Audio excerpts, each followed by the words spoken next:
Hi all, a very good morning.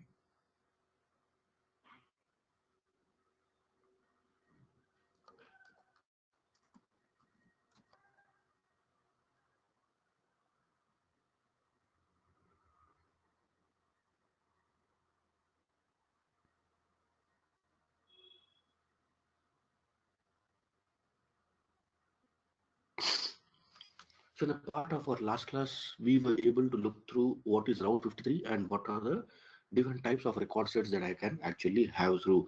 So just quickly reviewing what are the most important things to remember from the Route 53 section.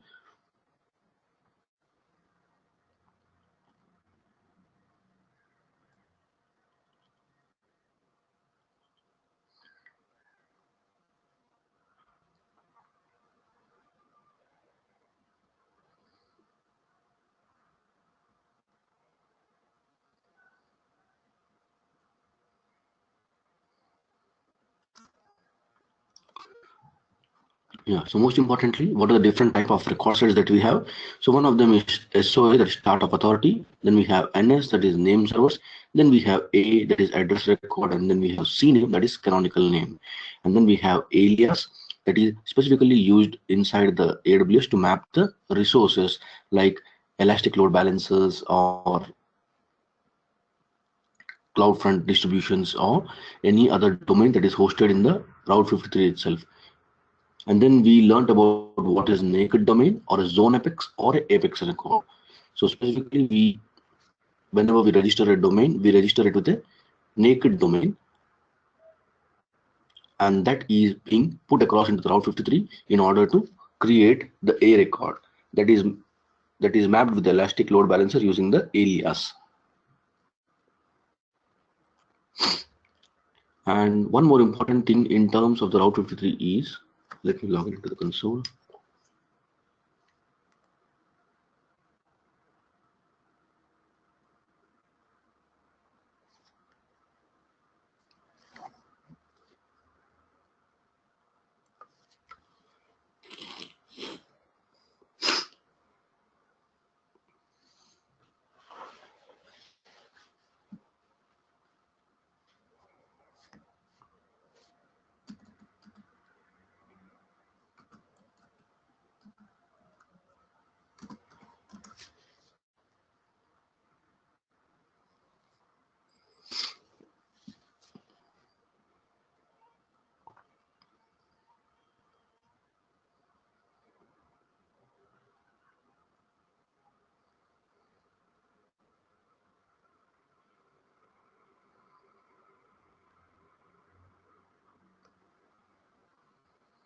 Okay, I'll navigate to the Route 53 section.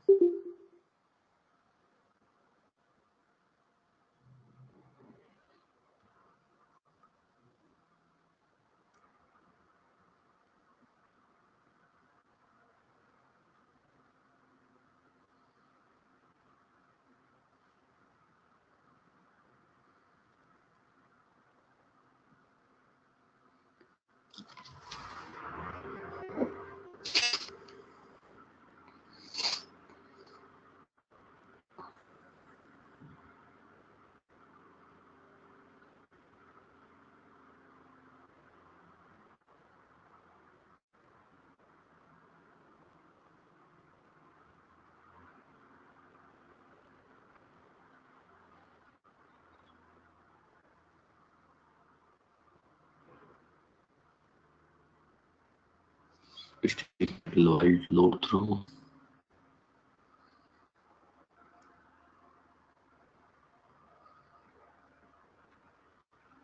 Yeah, there we go. I'll go down to the hosted zones where I have my hosted zones.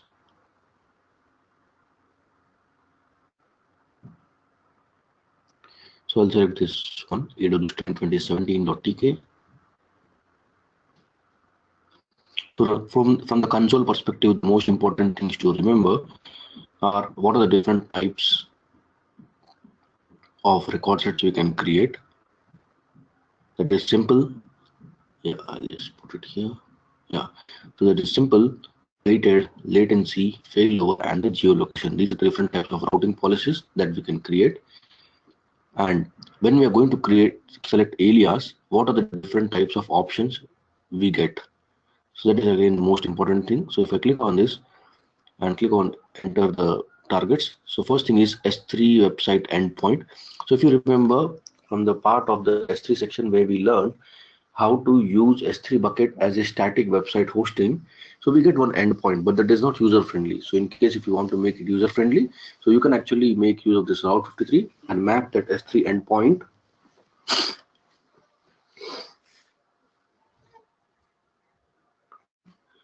here. And the second is ELB, that is elastic load balancers, application load balancers. Then we have the classic load balancers and the network load balancers. So all the types of load balancers can be mapped across. Then we have CloudFront distributions. Then we have elastic beanstalk environment and the record set hosted in this zone. So in this zone, we have hosted a couple of them. That is a naked domain, aws2017.tk, and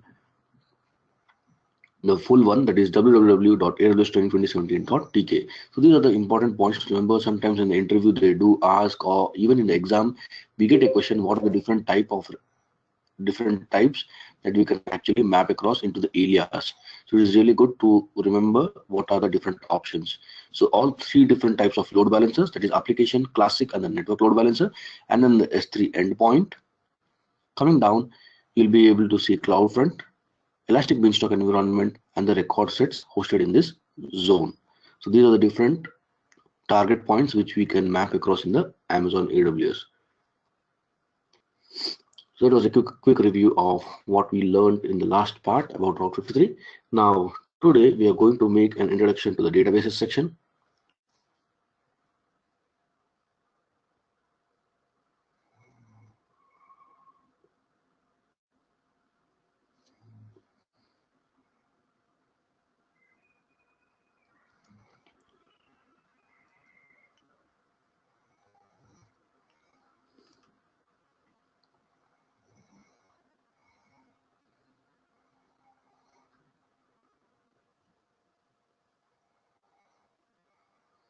Now, before we go to the databases and start exploring in a little more deeper way, I would just like to give a small introduction about on a section of database services.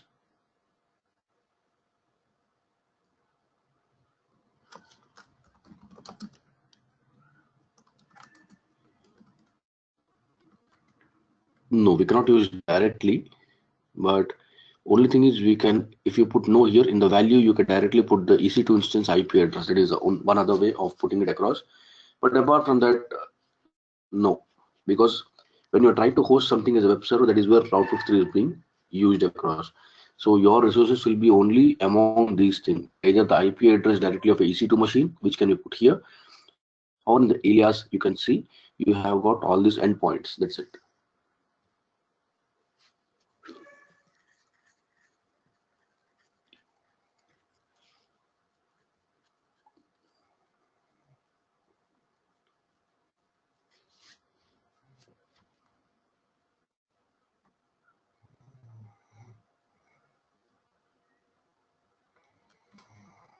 Okay. Coming back to the database section. So we are going to first learn through what is the introduction to databases, what are the different types, and then we are going to have a deep dive and explore what can we do with each of them. So first, let's come down to what is relational database system.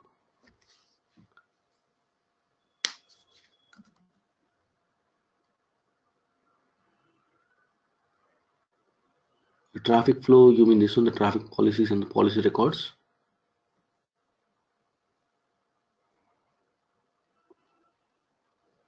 It is actually a part of much more on administrators that do in the DevOps section. That's why I've not covered it up yet.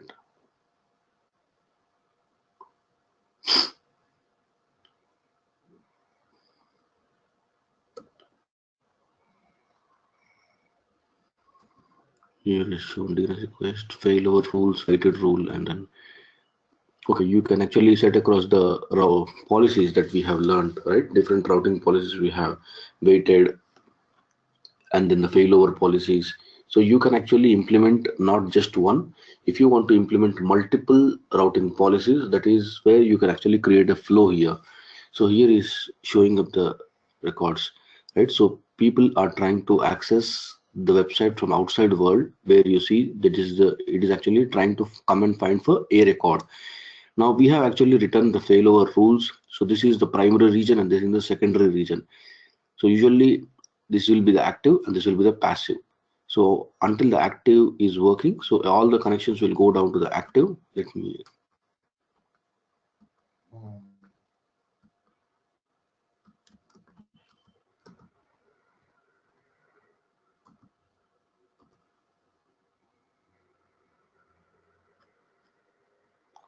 Okay, so until the active is available, so it is going to make request to this one. And then here I have got weighted rules.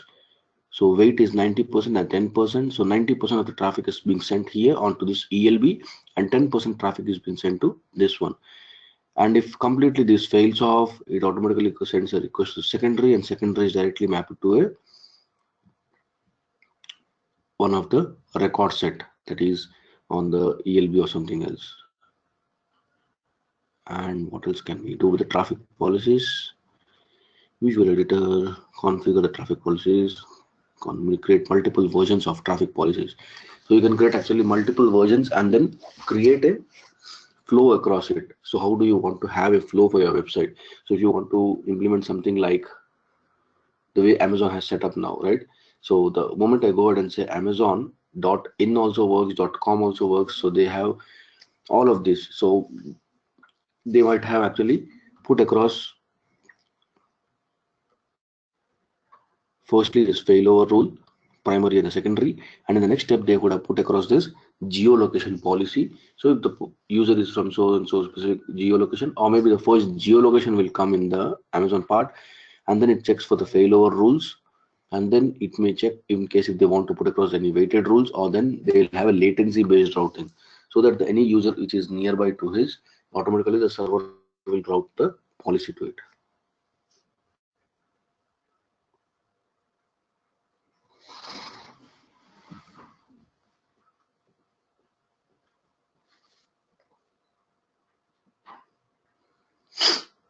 Yeah, so basically, I guess when once we start with the traffic policy, you can actually create multiple policy records like this, and then I will be able to map them.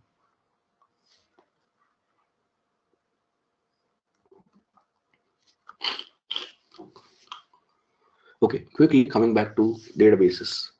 Now, what happens in the database? So we have been learning about these things from the time we joined in IT. So whatever we might have a configuration of web servers, which is actually exposed to the end users, and end users start writing some information, and we want to store that information in an organized fashion, right? And that organized fashion, where do we store it? We'll come back to something like relational database system, and we'll start storing it. Now, the best example for the relational database is the first thing that comes to my mind is Excel sheet. That is much more easier example of making help understand anyone of how do we put the data in an organized matter. So when we talk about the relational database, it has basically these components. One of them is called a database, in which we have tables, and these tables contains the rows and the columns. So for me, what I think is this Excel sheet itself is a database, and these sheets, what we see is basically the table, and each table is a combination of the rows and the columns. So let's go ahead and say I want to create a table with the name employee data. So I'll just go ahead and change this. And then here I'm going to go ahead and put across, let's say I want to find out the name, mobile number, and then pin code, and then city. Let's say I just want to keep a very simple table where I would like to track across the following details of any person. And let's go ahead and put across some details here. So I'll just say Kumar, and then mobile number, I'll just come enter some random numbers, and then pin code, and then city, I'll just say Bangalore. Similarly,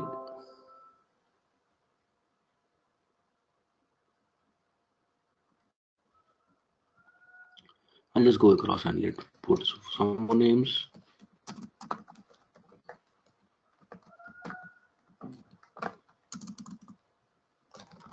I'll enter some random number. This is how the data is specifically put across in an organized fashion, so that tomorrow when I want to come back and refer and say, I want to find out the mobile number of XYZ person. So it's simple. I'll just go to the row number 3, or I can also say Control F, and then we'll be able to find out. Similarly, in database, we use select star SQL. We call it as SQL queries. So using select, update, insert queries, we will be able to add the data, update the data, or we can also retrieve the data. So, and if we want to delete it, we have a delete command in the SQL queries, which help us to also delete the data as well. So this is the way we basically organize it, keep it across, read it in the form. So for me, this Excel sheet itself is like a database in which I can create my multiple tables, and each table is basically a combination of rows and the columns. Similar is the case here when we talk about what is a relational database system.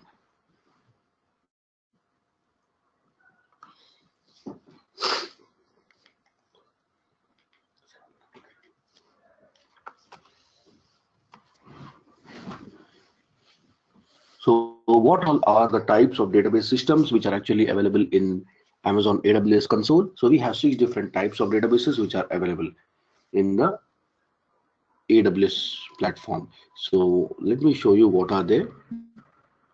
I'll put it up in the notepad first. Okay, so there are some open source databases.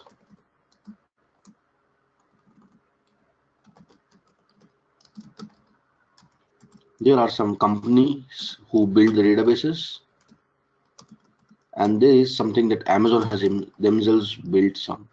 So let's check out what are all of them. So in terms of open source, we get the first one as Postgres,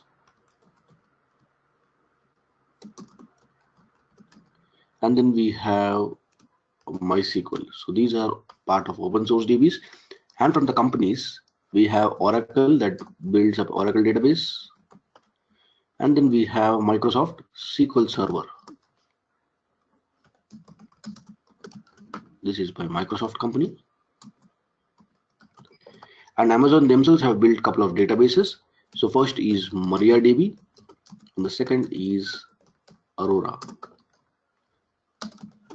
So these are the 6 different types of databases that are actually available in our AWS console. So it's always good to remember, so that in case sometimes they do ask what are the different types of relational database systems available in the AWS console, it's easy for you to remember. That's why I have just classified across. So there are 2 types of open source DBs that are available. There are 2 types of databases which outside third-party companies build it, and 2 databases that Amazon themselves build it across. So the one that Amazon builds is MariaDB and the Aurora, and the third-party companies that build are like Oracle and the SQL Server by Microsoft, and then we have open source PostgreSQL and the MySQL database. So these are the 6 different types of relational database which are available in the AWS. Now, let's talk something about non-relational databases. So we have heard about relational database for a while, and we have been working on that environment for a little longer. But now there is something called as NoSQL DBs or non-relational databases, which are getting much more popular in the market. So how are they made? How is the data being set across in the non-relational database? Let's check out. So this is also a database which has got a collection, and each collection has got documents, and each document will have got key value pairs. So let's check out one of the document and the key value pairs which are organized inside. So this is the document in which there are the key pairs. So the document starts with a flower bracket, ends with a flower bracket, and then we have these key pairs. So this is the key, ID is the key, and they are trying to put across the value. First name is the key, and then the value is John. Surname is the key, the value is Smith here. And you can also have nested key pairs. So this is a key, and this is the value. The value is a little longer. So inside the value itself, I have multiple key pairs again. So we call it as nested key pairs. So the in address, we have got street, pin code, city, and the state, let's say. So I'll be able to easily put across. Now, let's go down and create one of the NoSQL documents in our notepad itself. So as I said, it starts with a flower bracket.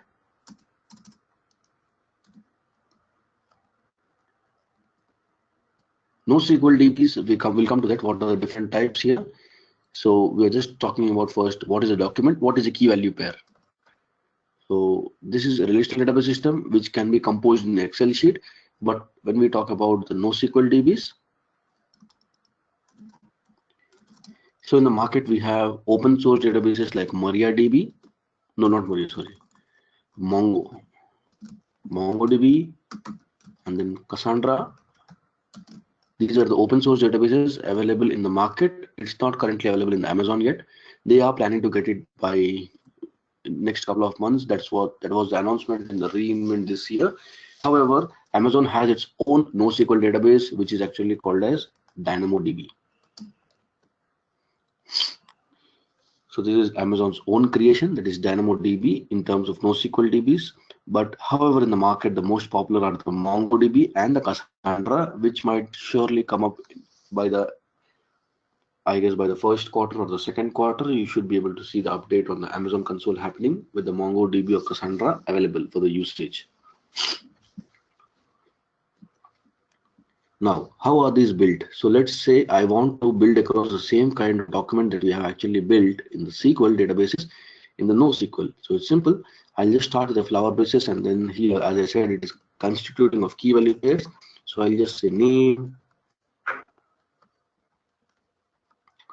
and then I'll use the colon, and then I'll say, let's say Pawan, and then I'll just say mobile.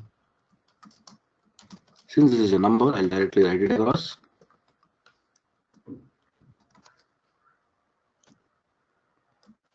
Now let's say I want to put across my address. So as I said, it's going to be nested key pair. So it starts with a square brace and ends with a square brace, inside which I am going to again have a flower brace.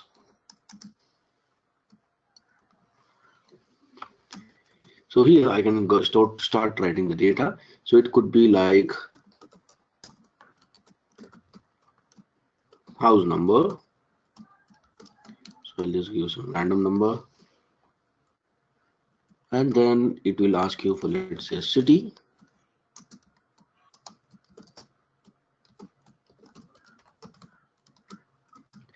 And then it will ask for state.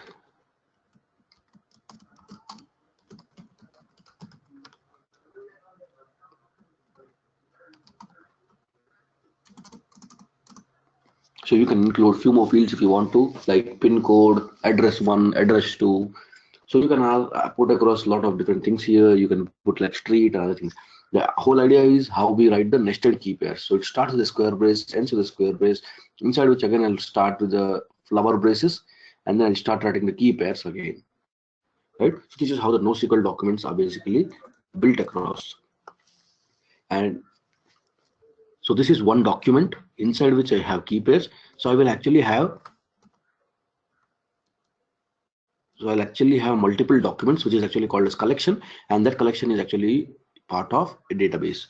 Now, if we try to compare the non-relational database with the relational, collection is as similar as a table, document is as similar as the rows, and the key value pairs are as similar as fields.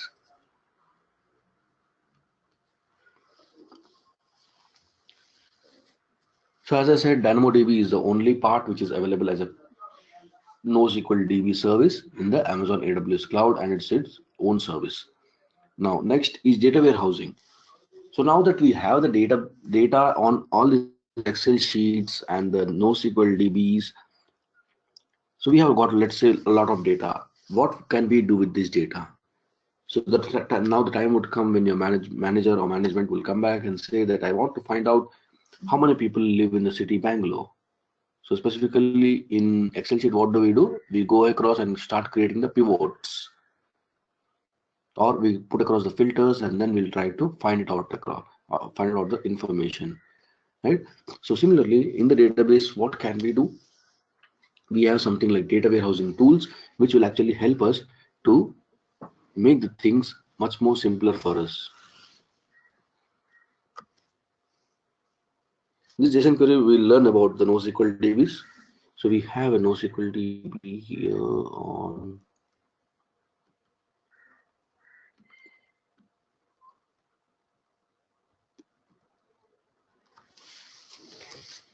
So once you create a table inside the DynamoDB, you get the option to create an item inside this in this table. So when you are creating the item or a document, so you can start adding these values, key value pairs. Okay, coming back to the data warehousing tools. So once we have a lot of data in the SQL and NoSQL DBs, specifically SQL DBs, I'll say. So how do we go across? So we have the tools like data warehousing, with the help of which we will be able to actually analyze the data, and then we'll be able to present it to our management. So what are the different types of business intelligence tools which are available? So there are something like Cognos, Jaspersoft, SQL reporting services by Oracle, by Microsoft, and then Oracle has got its own Hyperion tool, and then the SAP NetWeaver. So these are the most popular tools which are actually available in the market.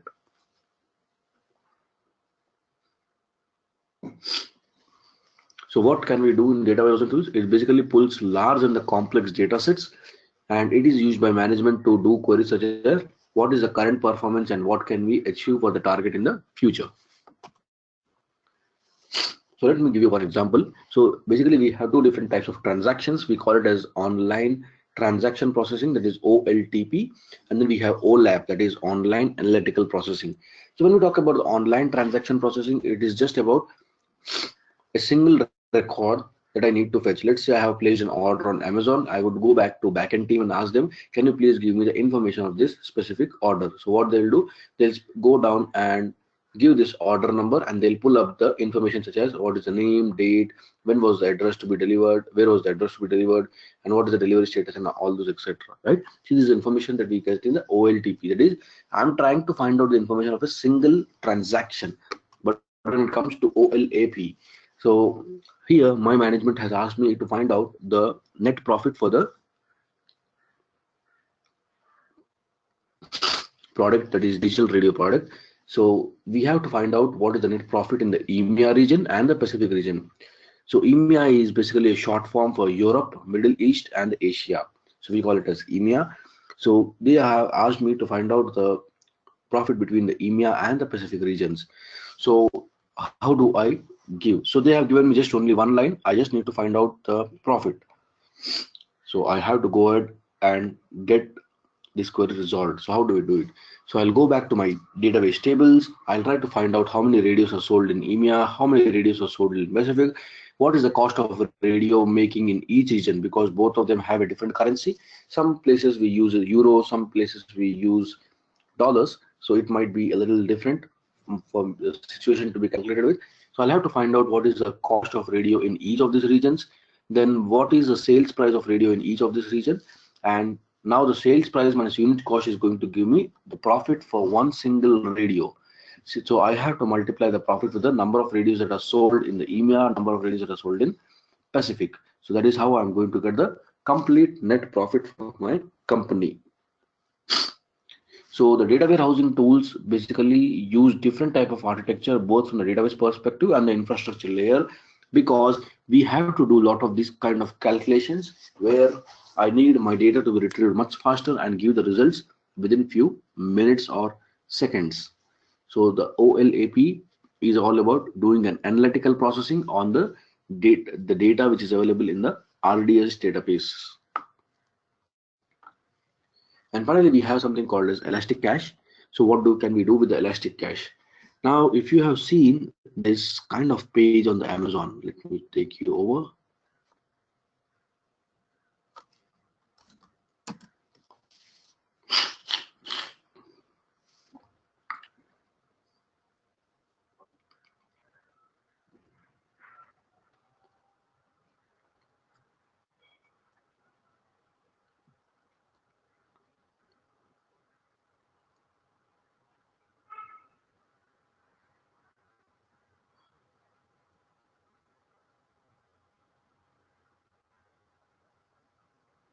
Okay, let me pick up any of the page here.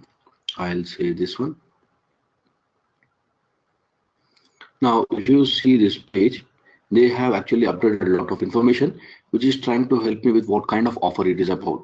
Right? It says it's an EVA festival with the help of ICICI Bank credit cards, which can be applied on all large appliances, and how is it going to work across, so that the people will be easier to know these things. Now, whenever this specific festival is being launched, now there will be surely a lot of queries people will have. How would this 10% cashback be applicable? Whether it is applicable on all the credit cards? What is the duration in which I have to pay back, or how I'm going to get back all this cashback? So there will be a lot of questions, right? So in order to make it simplified, what Amazon has done, so they have prepared one page, and in which all the information is published across, right? So they have put the questions, they have put the data, images, and everything else. Now, Amazon surely knows that this page is going to be hit more than a million times in a day, because people will be always confused buying the large appliances, and they would always want to come back and check this page across. Right now, if I'm going to access this page each and every time from the main server, it is going to make the utilization of my CPU cycles. So how can I improve the situation for my databases? So every time it goes back to database, gets this information, tries to publish this image, tries to publish some data, tries to publish this FAQ questions, right? So loading this page every time is going to consume my CPU cycles. So how can we improve the situation? That is where the Elastic Cache engines come into the picture. So Elastic Cache engines are basically trying to improve the performance of my databases just by caching the content which is most widely used. So this page, as I said, is going to be at least used millions of times in a day. So I'm sure instead of eating up or consuming up my CPU cycles of database or even the main web server, I would simply put across Elastic Cache engines, which is going to cache the complete content. And whenever the person says, I would like to visit this page from the home page, so I'll just go back to home page. So whenever the person would like to check out some details, so he'll just come down here and click on this. You see the page will load very faster because it's already in the cache, and they're also using the CloudFront in front of it. So it is going to make sure that the page just loads within seconds, right? And they will be able to retrieve the data. So it doesn't even hit request to the main server or consume any extra CPU cycles. So that is about Elastic Cache. So in Elastic Cache, we have two different types of engines. One is Memcached and the second is Redis. So those are the two different kind of engines that we have in Elastic Cache. So just let me read out what we say here. Elastic Cache is a web service that makes it easy to deploy, operate, and scale an in-memory cache in the cloud. This service improves the performance of the web applications by allowing you to retrieve the information from the fast, managed in-memory caches instead of relying on the slower disk-based databases. So it supports two open source memory caching engines, that is Memcached and the Redis. And finally, we have the DMS, that is called as Database Migration Service. Now, so a lot of companies who are already working in their on-premise data centers, they have got a lot of databases as well, right? So how would they migrate in case if they want to really go to the cloud? So Amazon has actually prepared a tool called DMS, which stands for Database Migration Service. So this was announced at reInvent 2015, that is 2 years from today. And what does this tool actually do? This starts the migration automatically for you. AWS manages all the complexities of migration like data type transformation, compression techniques, and the parallel transfers. So what does DMS service would do for you? It will automatically ensure that the data type transformation, compression, and the parallel transfer techniques are being employed so that the data gets transferred much faster. As well, if any changes are happening to my source database during the transfer period, those are also automatically replicated to the target. So it also has got something like AWS schema conversion tool, which is going to ensure that whatever source database has got like custom code, views, the schemas, stored procedures, and the functions, all of them are completely compatible with the target database. So this schema conversion tool, which is a part of DMS, ensures that all the things are actually taken care. Excuse.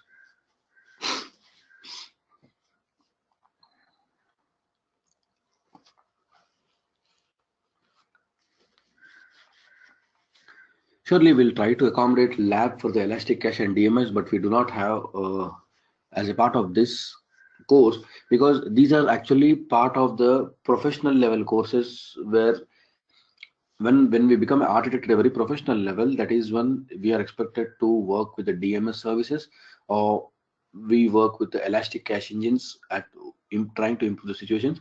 But let me see if I'll try to put across one small example with the elastic cache, very small example. We'll try to create a web server and then we'll put across behind the elastic cache engines and we'll try to see it across.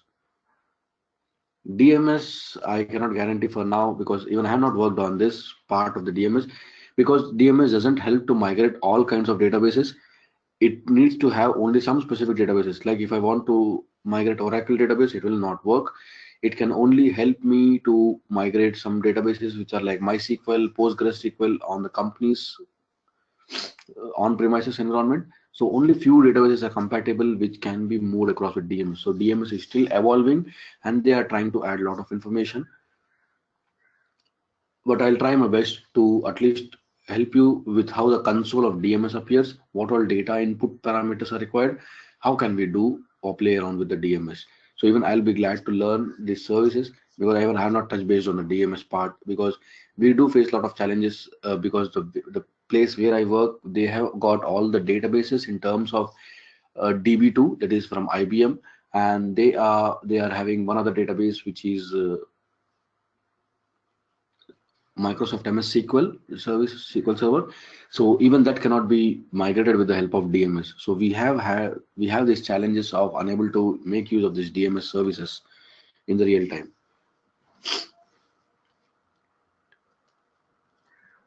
So that was an introduction to database. Let's quickly navigate to a database service and see how I can actually go ahead and launch one of the first databases. So I will come down to database. So this is about DynamoDB. In DynamoDB, I can straight away start creating the table itself. I don't have to worry about database. DynamoDB itself is a database. I just need to get started with the table. But that is not a case with the RDS. I'll go down to the RDS section.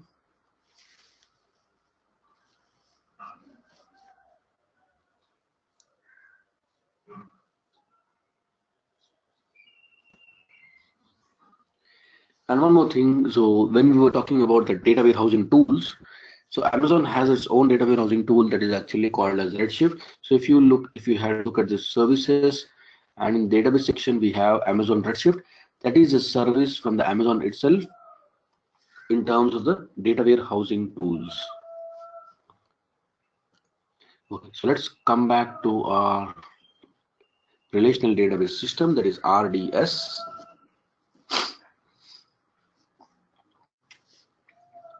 So currently I do not have any database, so it says get started now. So it is going to show me what can I do with these databases. I can directly go ahead and launch one database, connect to it, and then start manage it and monitoring it. So let's quickly go ahead and say get started. So here I'm going to go, as I just discussed, there are 6 different types of database engines which are available. So 2 of them are from Amazon, that is Amazon Aurora DB and the MariaDB. 2 of them are open source, that is MySQL and PostgreSQL, and 2 of them are from the third-party companies like Oracle and the SQL Server by Microsoft. So we are going to select MySQL in this case for now, because it is a part of open source. We will be able to get a free tier as well. So the step 1 is basically about selecting the engine. So in the step 2, it is going to ask you, are you making use of this database as a production or for the development or testing purposes? So if it is for development or testing purposes, you can select this. But if you're trying to go for production, you see here the Amazon is trying to market their own product, that is about Aurora DB. So it says instead of MySQL, you can actually think about going for Aurora DB, because the cost of this specific database is 1/10 of the cost of any commercial database available today in the market. So maybe you want to give a try to Aurora as well. So for now, I'm going to make use of development or test purposes for the MySQL, and then just go ahead and click on next. So the step number 3, it lets me know what are the important information that I need to put across it, like database details. So let's find out what we have. I have the name of the engine as MySQL Community Edition, and the license is general public license because it is open source, and the database version is currently 5.6.37 that I'm going to spin up. In case if you want to go for any specific version, here there's a list of certain number of versions available, so you can go ahead and select it. So for now I'll just keep it as 5.6.37, and yeah, so each of the versions which have been displayed do have some known issues or limitations, so we need to specifically check out which version you would like to spin up in this case. Now, as a part of free tier, we are going to get a 20 GB of storage for free, and my database is automatically being installed on T2 micro instance in the backend. I'm not going to get any EC2 instance in my console. However, in the backend, Amazon is trying to spin up T2 micro instance for me, on which this database is pre-installed, and I am going to only use the endpoint of the database to access it. So we are going to have a T2 micro instance which is going to host this database, and I'm going to get a 20 GB of storage for free as a part of AWS free tier. So I'm going to enable this free tier option. So I'm going to only see one option, that is with T2 micro with 1 virtual core of CPU and 1 GB of RAM.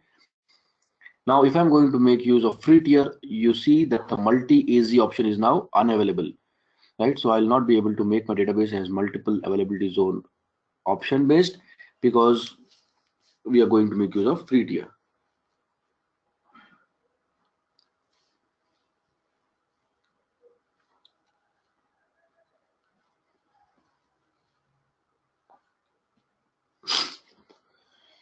And next, coming down, it is just going to show you the type of storage. We are going to use general purpose SSD drive, which is of 20 GB storage. So anyway, 20 GB is for free as a part of free tier. So let's go ahead.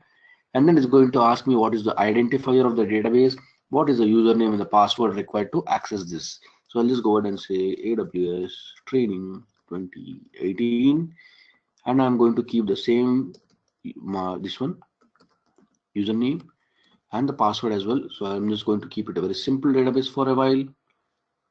So what did we do in this page? In this page, we are specifically trying to select the name of the, we are just trying to verify the name of database engine and kind of license we have, kind of database version. And then as a part of free tier, what is the instance class? So that is T2 micro for us. And if you want to go for multi-AZ option, currently since we are a part of free tier, we are not being able to select this. And the 20 GB is basically available as a part of free tier storage. And then we set across the database identifier, the username and the password.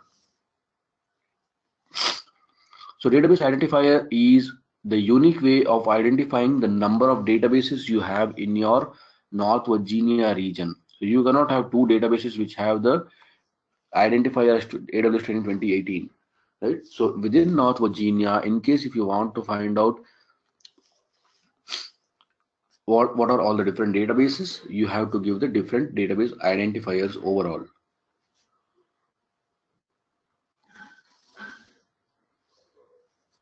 Now the last step, that is configuring the advanced details. So this page is little longer, so we will see a lot of options coming up in this page as a part of advanced settings, you can say.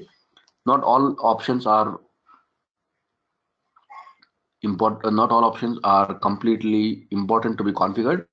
You can leave them as a default, but let me explain you what each of the component does here. So in the part of configuring the advanced details, the first step is the network and security. So in the terms of network and security, it is asking me whether you are going to launch this database in a default VPC, or if you have your own VPC, you can select it across. So the VPC is next section that we are going to learn after the databases. So just hold on until then, what is a VPC, how we can spin it up, and how we can create our own VPC. So for until then, we are going to make use of all the default VPC itself. So I'm going to launch this database in the default VPC. So subnet group is going to be the default for this default VPC. And it is going to ask me whether it is publicly accessible. So I'll say no, I don't want any end users to directly access this database at all. So I would say it as no. So only the people who are inside this VPC will be able to access the database.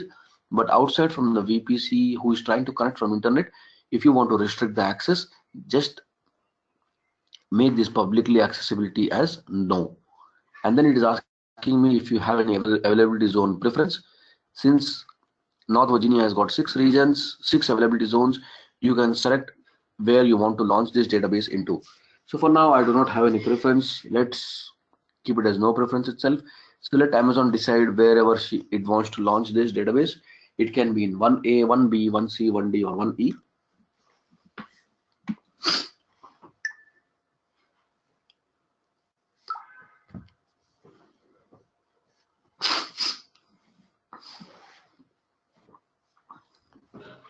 Now, the way we have a security group which is tagged to EC2 instance, similarly, we also need to have a security group for our VPC as this for database as well. So it is going to ask, do you already have a security group for the database, or if you want to create a new one? So if you already have, just click on this and just check out what are the security groups available. So I already have something like RDS launch wizard. So if not, I'll just go and create one more. I'll just click on create. So it's automatically going to create the security group for me. Now the next part is it's going to ask for the name of database. I'll just say again AWS training 2018 itself. I'll just keep it very simple. Okay, the database port. Now the MySQL database operates at port number 3306. So I'll use the same port, and then the DB parameter group and the option group, I'm going to keep it as default. And it is going to ask you whether you want to use IAMDB authentication. So if you want the IAM user IDs and the passwords to be used as authentication, you can actually enable this. But for now, I'm just going to keep it as a disable. And then next is encryption. Since we are using the part of this database as a free tier, you see this encryption option is completely grayed out. I'll not be able to select it. But if it was a part of the database which was used for production purposes, or if it was a system with a higher size, then I do get this option of encryption. So currently I am going to be part of this disable encryption by default. And then next we have the most important thing, that is backup. Now if something wrong happens in the database, now how can we tackle that situation, right? So backups are the most important thing, with the help of which we will be able to tackle any of the situations that is required for the databases. So here the first portion it says is backup retention period. Now what does this backup retention period mean?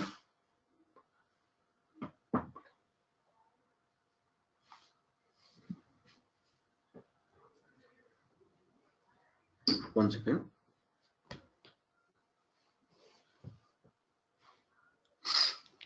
Yeah, so backup retention period. So the retention period is basically the number of days that Amazon is actually going to keep my backup for. So let's say I would have launched this database on December 1st, and I would have kept the retention period as 7 days.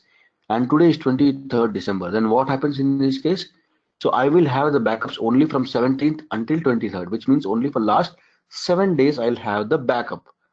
So the retention period is basically the number of days that Amazon RDS is going to retain the automatic backups for this database instance. And remember, that is automatic backup. You don't have to do any manual backups in here. Automatically, the Amazon is going to store the backup for the last 7 days.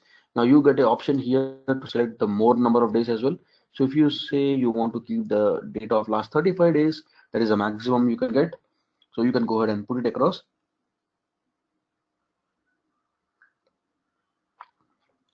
That as a backup retention period here. So for now, I'm just going to keep it at 7 days, since we are going to just we're just going to launch it and then we are going to destroy it off. And then it is asking you backup window. Now, specifically, whenever the backup is going to happen, it will be certain time in a day, right? So it's better we can actually always give a window at what time that backup is going to be automatically done. If you do not mention, then automatically Amazon is going to do it whenever it feels that the database is not having any major operations. Amazon will start taking a backup of my current database. So it's always better we tell the preference of time when the backup should happen. So let's say you are hosting a database in India. So most probably in India during the night hours, we will not be having much traffic or anything as such, so you can have this backup preference for the midnight time, which will be preferable. And then for now I'll just give it as no preference. And then we have the monitoring. So in this monitoring, it shows whether you would like to have enhanced monitoring or a normal one, right? So the normal one is again as same as like EC2 instance, you are going to get it for every 5 minutes. And if you go for enhanced, you are going to get it for every single minute, right? So that is the difference of enhanced and the normal monitoring. And then we go down to the maintenance. So in the maintenance part, it does give me two options. One is auto miner version upgrade, and the second is disable auto miner version upgrade. So what is this auto miner version upgrade? Now, if you have seen the version of this database, it was 5.6.37, right? The first number, that is the number 5, it is actually called as major version. So it is something like this, 5.6. Let's say 37. So number 5 is basically called as a major version. 6 is actually called as minor version, and 37 is actually called as a patch number or something we call it as, right? So this is how we basically classify it. So now it is asking you whether you would like to get the automatic upgrades. So currently we are at 5.6.37. Let's say tomorrow MySQL is going to upgrade to 5.7 or 5.8. So would you like to happen automatically behind the scene? Amazon should do it for you. Then you can select this enable. If not, you can select it as a disable. And if you're going to select it as enable, then also specify the window at which this upgrade should happen, right? So in the weekdays when your database is up and running, people are using it, it is difficult for you to upgrade the version. So you can specifically say maybe on Sunday or Saturday, or maybe the Sunday early morning hours when no one would use it. So I'll just go ahead and put across as a version upgrade period. For maximum, I can give it up to 3 hours, and we can select it. So within the 3 hours max, all the version upgrade happens automatically, and then you migrate to the new version of your MySQL database in this case, right? So what did we learn in this page? So we have learned what is network and security. So in network and security, we are specifying what is the VPC where this database is going to be launched, and whether this database is going to be publicly accessible or not, and what is the security group that is going to be tagged to this database, and in which availability zone this database is going to be launched across. So in the part of the first advanced details, that is a part of network and security, we learned about these portions. And then it is going to ask me about database options. So it is asking me what is the name of database, what is the port at which database is going to operate, and if I want to enable the IAMDB authentication, I can use my IAM users and their passwords to log in into this database. Next is encryption. Since we are trying to use a database which is a part of free tier, so we are not going to get this option of encryption. So currently it is in disabled mode. And backup, so it is basically the backup retention period. So it is asking me for how many days you would like to have Amazon RDS automatically take the backups for you. So I'm going to keep it as 7 days for now, and if you have a specific time for the backup window, you can give your preference, or else you can say, give it as a no preference. And finally we have the monitoring and the maintenance. So monitoring, I have disabled it. I am okay with the 5 minutes of basic monitoring. So if you want to have a detailed monitoring or enhanced monitoring for every single minute, you can go for this. And then for the maintenance, I have enabled the auto miner version upgrades, and if it is so, I have given the window as Sunday midnight 1 o'clock, and the complete duration in which this minor version upgrade should happen is 3 hours here. So I'll quickly go ahead and say launch DB instance.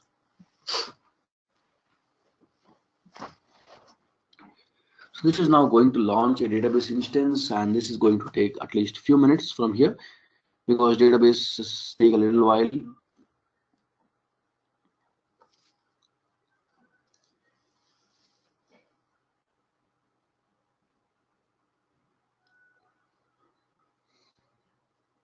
So any questions here from any one of you on the portion of launching a database?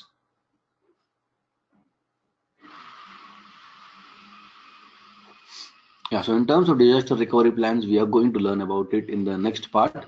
So we can actually create manual backups, that is called a snapshot, like the way we have in the EC2 instances, the volumes and the snapshots. So you can create your own snapshots, which is point in time copy. So I can also create a backup for this one by going to the by clicking on take snapshot, or we can also automate these things by going down to the CloudWatch. So in the CloudWatch, if you remember, there are something called as events, right? So I can actually go ahead and schedule the events, which is going to do the work for me of taking the manual backups. And those backups, what we are going to do is we are going to store in the separate region apart from North Virginia, so that in case if this region itself goes down or the database itself goes down, so what? So I'll be able to recreate a new database from the snapshot which is available, and then I'll make it as a usage for the end users.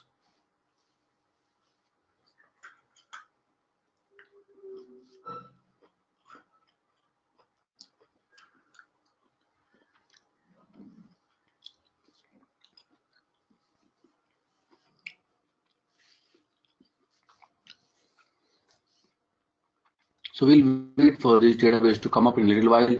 So what I'm going to do is I'm quickly going to go ahead and launch an EC2 instance, and we are going to write small PHP scripts with the help of which we are going to get connected to this database. So let's see how do we do it.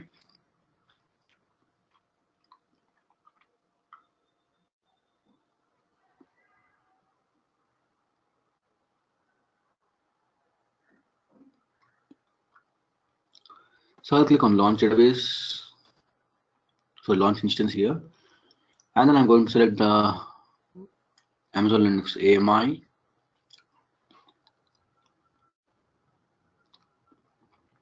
And I'm going to make use of general purpose T2 micro. So in this case, I'm going to make use of default VPC and just ensure that the public IP address is enabled. Rest apart, I'm going to leave as default. In the advanced details, I'm going to put across a small bootstrap script. So let me get that bootstrap script.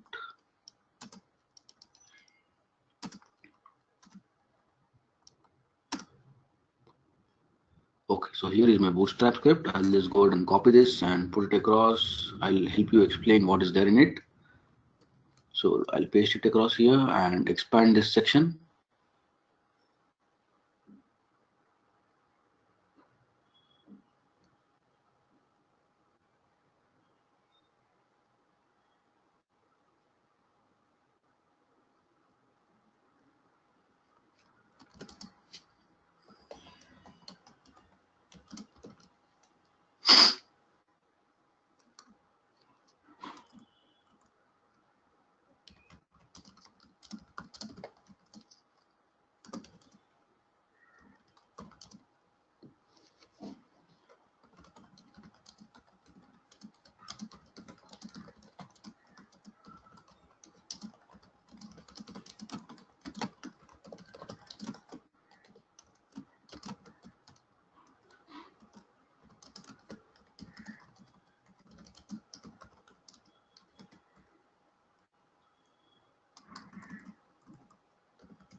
Okay, so let's understand what is there in this bootstrap script here. Okay, so it is shebang/bin/bash, which means I'm going to execute all my commands at the root level using the below bash script.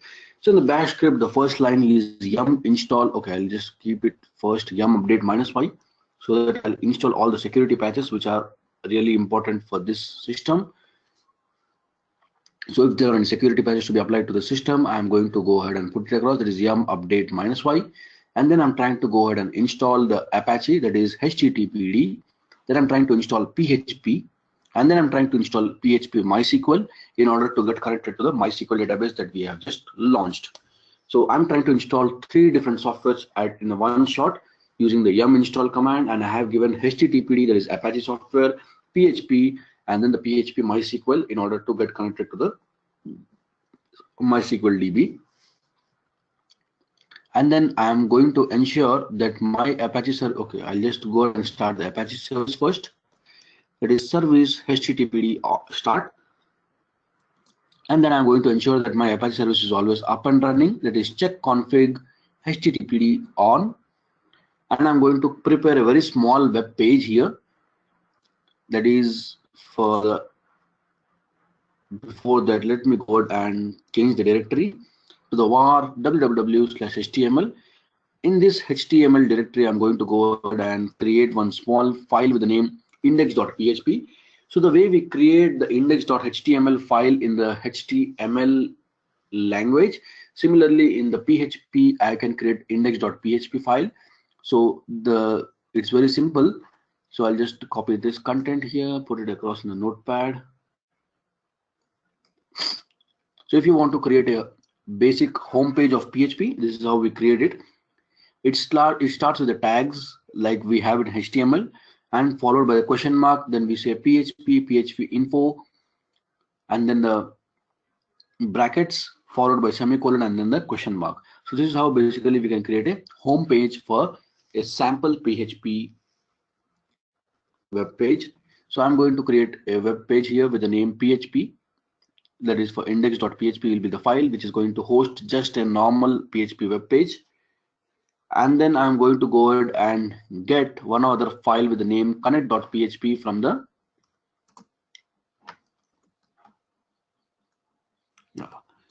So I'm going to get one more file, that is connect.php, from one of my S3 buckets. So let me show you where is that file. It is currently in my computer, that is with the name connect.php. So we are also going to look at it, what this connect.php file contains. So first, before that, let me go down and load this into one of the S3 buckets. So I'll just say S3, open in link in new tab.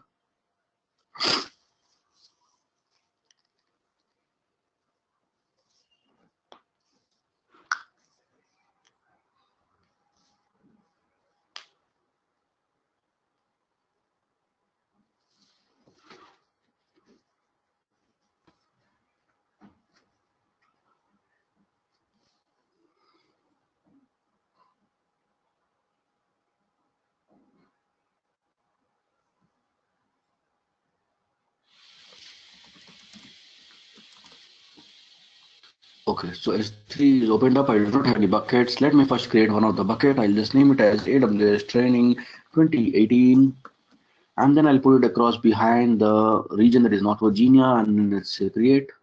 I hope this name is available. Yeah, there we go. The bucket has been created, and I'll quickly go inside this and upload my file with the name connect.php. So I'll drag and drop this file.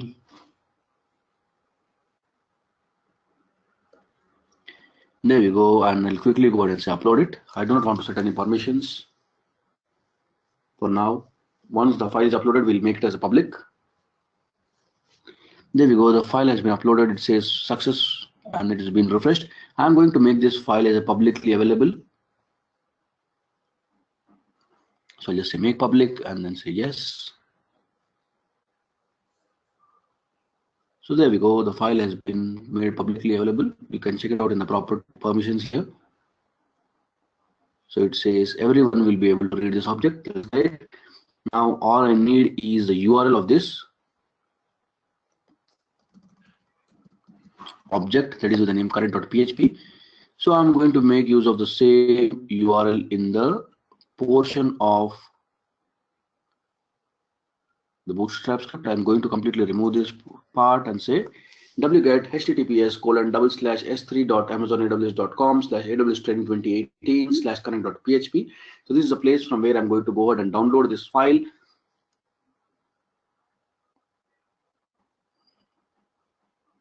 Yeah, so this is a place from where I'm going to go ahead and download this file. So what are we doing in this bootstrap script? I'm trying to install, first update all the security patches, then install Apache, PHP MySQL, and then trying to start my Apache service and ensuring that my Apache is always up and running, and then changing my directory to the var www.html and creating a small index.php page. And then I'm also trying to pull one of the file which is in my S3 bucket with the name connect.php. So we are going to see what the connect.php file is containing after we launch this EC2 instance. So let's quickly go ahead and add storage. It is going to be of a size 8 GB general purpose SSD drive. I'm going to go ahead and add the tags, and I'll say name, my RDS lab, I'll quickly go ahead and say configure security group and then say review and launch it. Yeah, so I'm going to select SSH security group here. Yeah, so which has got port number 22 opened up, and I'm also going to make this as a web server. So I'll put port number 80 and port number 443 also opened up. I'll say review and launch. So there we go. I'll quickly go ahead and say launch this system using one of the key pair that I already have in my computer. So that is Virginia key pair, which we already have. I'll say launch instances. So I guess by now the RDS instance would have been launched. Let's check it out. I'll go ahead and refresh this page. Yeah, it is showing as available, which means it is now available for usage. So if I click on this AWS Training 2018, it is going to show me all the parameters. So basically it says it's a MySQL engine, which is of DB instance class with the T2 micro, and it is currently available, and maintenance, there's nothing at this point of time. And these are the metrics that I'm able to see as a part of normal monitoring, or the basic monitoring, you can say. And this is the endpoint that I'm going to use in order to connect to this database. And this is a security group that has been launched across, which is tagged to this database. And again, the same parameters are available here, which we have configured while launching it. So it is going to ask me about the engine, it's going to ask me about the general license model, it is going to ask me about the database name, username, and then the group which has been associated with this, and then which availability zone has been launched. It is a part of US East 1E at this point of time, which is a part of default VPC, and this default VPC has actually got 6 subnets which are with these names. And this is the security group which has been tagged to this database. Publicly accessible, we have set it as no. This is the endpoint which I am going to use across. So I'll just make a copy of it. And it is also showing the general purpose SSD drive is part of a storage which is having 20 GB. And then the availability zones, currently multi is selected as no, and the automated backups are going to be available for 7 days. And encryption is currently available as no, and the backup window we have mentioned is between so and so time, that is about GMT time, and AutoMiner version upgrade is selected to yes. It is basically showing all the information that we have used while the launch of the database. And scroll down a little more, it's going to show you CloudWatch alarms. So in case if you want to create any alarms, like if the database space, as we know, is 20 GB, let's say the space is going to go to nearest 20 GB, then you would like to add some more space, so you can actually go ahead and create an alarm. So it is going to send you a notification whenever the alarm is going to reach its full size, right? So you can actually create any kind of alarms in terms of CPU utilization, in terms of the database size, and other things. And then if you want to create your own manual backup, you can actually say create snapshot. So if you see here, currently one snapshot already exists, but that type is basically automated, which means automatic backup has been taken across by Amazon. But however, if you want to create your own manual backup, you can click on this create snapshot and you'll be able to take across. And then the tags we have, and then the logs, automatically the logs are being updated here. So if there is any error log, or if there's any normal logs that is basically any transactions happening on databases, it is going to update everything in this log file. And here it's trying to show me what all events currently happened. So the database instance was restarted, then recreated, and backing up, and then finishing this activity.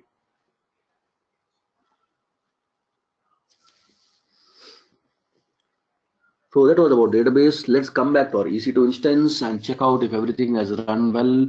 We should be able to see our PHP homepage.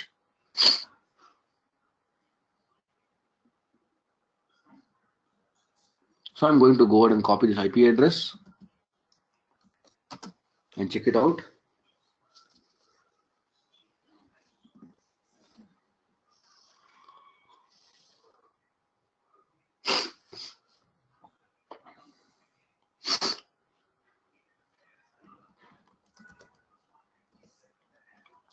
Yes, the manual backups can be moved to the other region that we are going to look in the tomorrow's part of session about the backups and how we can deal with the disasters that actually happen in the real time with the databases.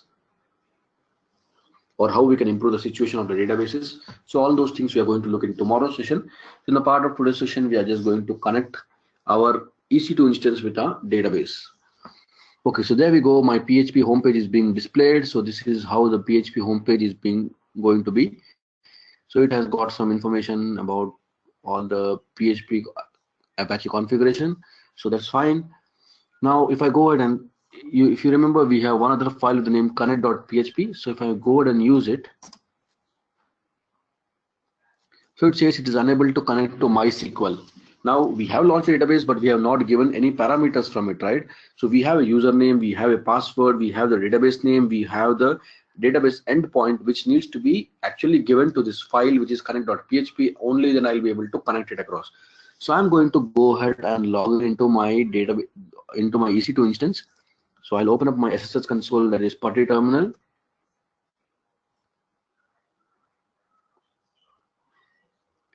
I'm going to give the host name of my EC2 instance, and then the SSH auth. I'm going to pass the key pair, that is Virginia key pair. And then I'm also going to make the change in the size of font. So I'm going to keep it as 16 and then say OK and then open. So it is going to ask me to verify the key fingerprint. I'll say yes and then log in as EC2-user.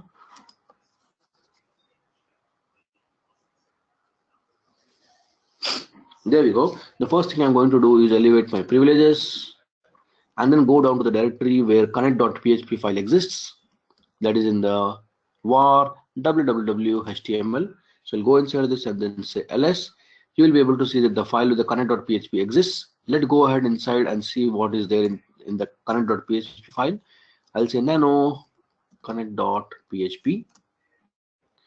Okay, so this is again a small PHP script. Let me explain you what I have written in this.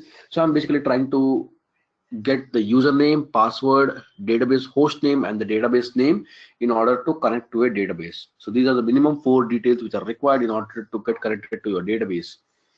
Now it is going to also ask you, so I'm establishing a connection here. So what I have written a very small PHP script.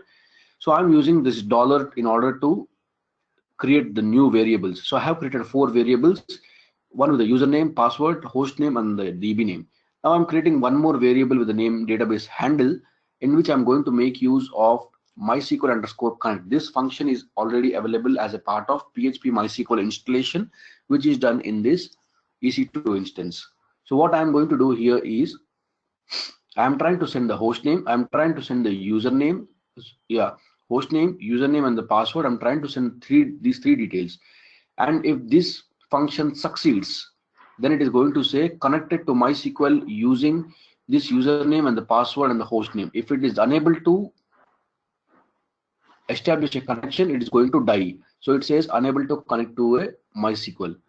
So if it connects, it is going to echo this specific line. If it is unable to, it is going to die and it's going to give me this information. Similarly, I'm going to use one more variable, that is $selected. So once I'm able to establish a connection with my database, I want to get connected to a database name that is with whatever we have declared, that is AWS Training 2018 in our case. So once I'm able to establish a connection to the database, I'm going to establish a connection with a specific DB name inside this. Right, so the DB name we have given is AWS Training 2018. So I'm going to use that, and the handle which has already established a connection. So I'm going to use the DB handle and the DB name in order to get connected to a specific database. And if it is going to get connected, then it is going to give me echo, that is connected to handle. Or if it is going to die, then it is going to give me this information: unable to connect to MySQL DB. Check the, let me come there.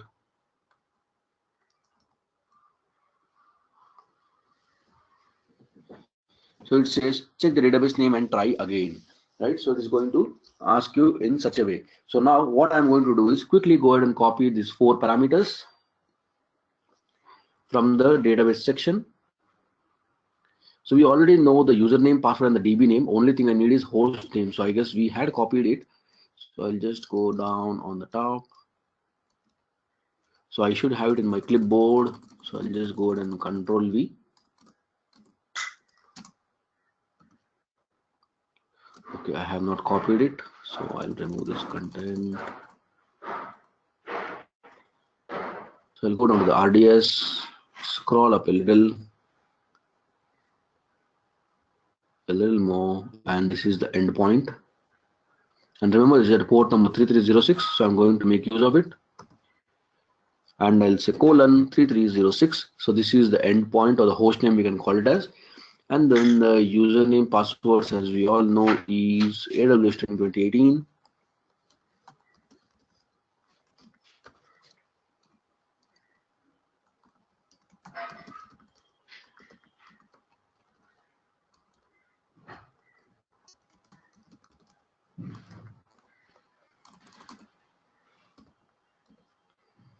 So let's go ahead and save this. Control X, Y, and then enter.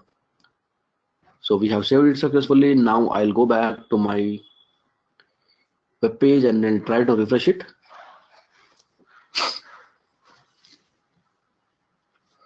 So do you think it is going to work or it is not?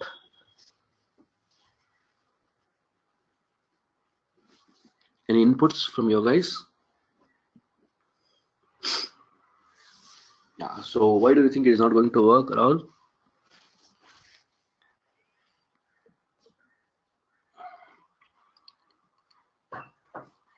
Yes, the security group is not opened up.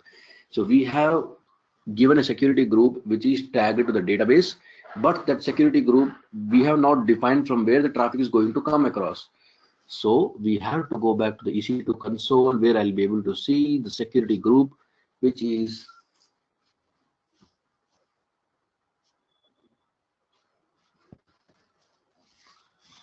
available here. So let me find out the name. Yes, RDS launch wizard is the one that has been tagged to this as a security group. So here it is showing RDS launch wizard 1.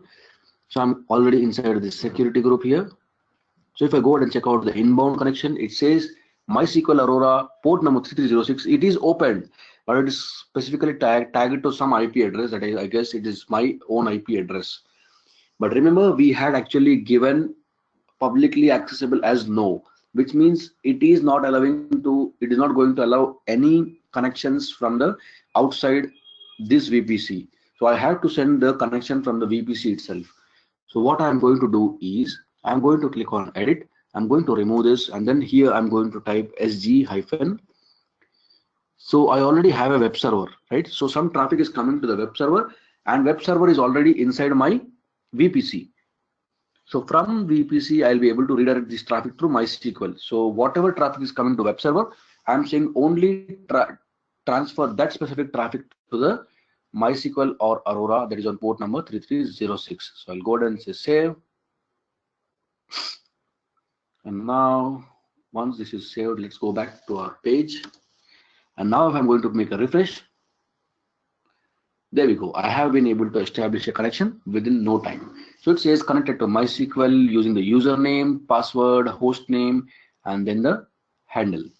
So this is how I can basically get connected to the database from my EC2 web server. So what we have done, we have made use of some PHP scripts, and then we were able to make an easy connection here. So any questions or queries before we close the session for the day?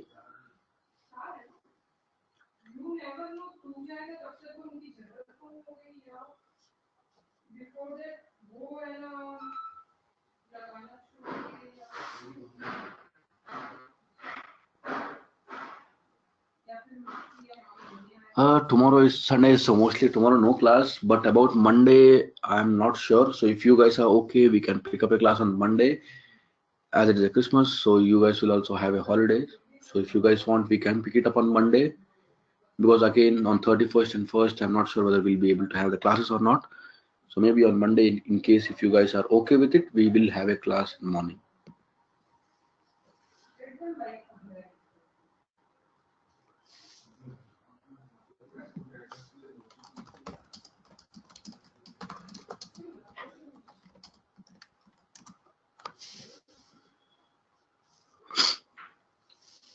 So if everyone's fine, then I'll just have a word with the visual part team if they are also operating on the Christmas, and then whether we'll be able to have a class or not. So I'll ask them to drop in an email if it is happening. So it will be at the same time on Monday in the morning. So I'll ask the visual part team to update you guys. So just stay awaited for the email or the phone, whatever communication you guys receive it. So that is it for today, guys. But remember, once you are done with all the sessions, just go ahead and do the cleanup activity, or else unnecessarily you will be charged upon for this AWS resources. How, of course, we are trying to make use of a free tier as and when possible, but still sometimes it does happen that we leave these instances for hours together running, and then we'll not be able to check across. Just before we close, one small thing I would like to show you here. There is something called in snapshots, which has got one backup already available, which is nothing but a automated backup. So if you see, there are, I also have one first manual snapshot from my previous database, that is AWS 10 2017. I have one database with earlier. So that is a manual backup, and the one that we have created now is an automated backup. So we are going to discuss about how we can play with the disaster recovery for this database, or how we can improve the situations of this database in the next section of our course. Thanks all. Have a great day. A Merry Christmas, and we will see if we are meeting on Monday or the Tuesday morning. Thanks all. Have a great weekend.